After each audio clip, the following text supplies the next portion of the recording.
అప్పటి వరకు బాగానే ఉన్న వాళ్ళిద్దరూ అంత సడన్గా సూసైడ్ చేసుకోవడానికి గల కారణం ఏంటో మాకెవ్వరికీ అర్థం కాలేదు. ఆ సంఘటన జరిగిన తర్వాత నుంచి క్లాస్కి రావాలంటేనే భయం వేసేది. ఎందుకంటే అప్పటి వరకు మాకు అలవాటైన క్లాస్లో మాతో పాటే పక్కన ఉండే ఇద్దరు అదే క్లాస్ రూమ్లో శవాలయ్యి వేలాడుతూ కనిపించేసరికి మేము మా మైండ్లో నుంచి తొలగించుకోలేకపోయాం.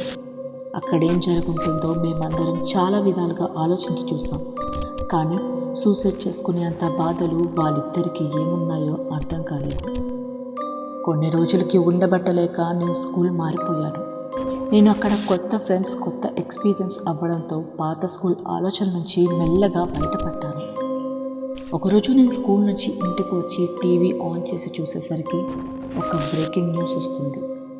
ఛానల్ మార్చబోతూ అందులో కనపడిన మా పాత స్కూల్ విజువల్స్ చూసి ఆగిపోయి సీట్